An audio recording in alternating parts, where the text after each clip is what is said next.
નમસ્કાર ખેડૂત ભાઈઓ. તો આપણે ઘણા દિવસે ભાઈ આવ્યા હોય વાડીએ. હવે તારીખ થઈ છે 17/7/2026. તો 2-3 દિવસ પહેલાં વરસાદ આવ્યો હોય એ ભાઈ કપાન મગફળી માંડ ઓક્સિજનમાં મળ્યો હોય, આઈસીયુમાં માંડ બાયણે નીકળી છે. અને એમાં નુકસાની તો હે જ ઘણા બધાને, આપ જોઈ શકશો. કારણ કે અમુક શું હોય દાણા ઓલા અમુક બફાઈ ગયા હોય, તો અમુક શું કહેવાય થોડોક વરસાદ મળ્યો ને કોટો ફૂટી ગયો હોય, એટલે માથે ઉપર વરસાદ પડે એટલે પછી એ દાણો આખો ફેલ જાય. એટલે ઘણા બધાને 40% જેવી નુકસાની છે. જોઈએ હવે હજી ઊંચી આવે મગફળી દેખાડી આગળ તમને. આમાં તો આપ જોઈ શકો એમ તો ઘણો બધો ફેર પડે છે. રેગ્યુલર જે ઉગે અને આ ટૂંકમાં વરસાદ માથે થયો અને હજી સુકાઈ ગયું હતું ને પછી માથે વરસાદ થયો, ફેર તો ઘણો બધો પડશે. આપ જોઈ શકો કેવી ઉગી છે. આ એકને નહીં ઘણા બધાને આવી પ્રોબ્લેમ થઈ છે. જોઈએ હવે આગળ આપણે બીજા ખતરનો નજારો જોઈ શકો છો. આમાં કેવી ઉગી છે.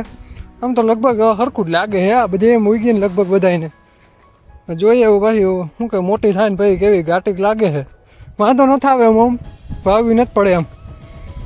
આની આપણે જે જોઈ ને એ બધી છે ને ક્યારામ વાવેલી હતી અને આ પાછી સાહે વાવેલી. આ કેવી ઉગી એ જોઈ લ્યો તમારે.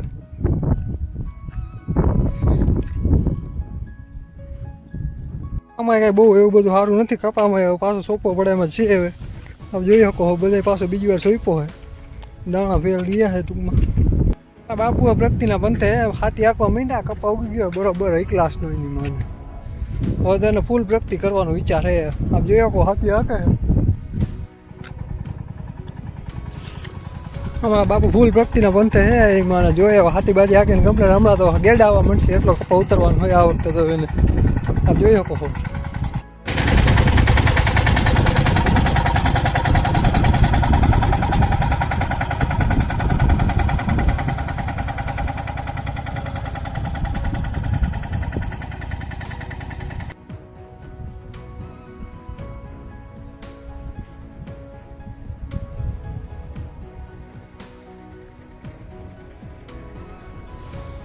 એમ તો બધું સર્વે બરવે થઈ ગયું છે ને ઉગવામાં વાંધો ન આવે. મગફળીમાં ક્યાંક ક્યાંક કેવડાવે એવું છે.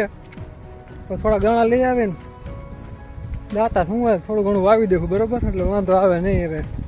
અને ખડ ભાઈ એવું થયું છે ભાઈ, વાત જવા દો. ખડમાં જેમ બને એમ રાબ બાપને તમારે જે આંકવાનું હોય આંકી નાખજો.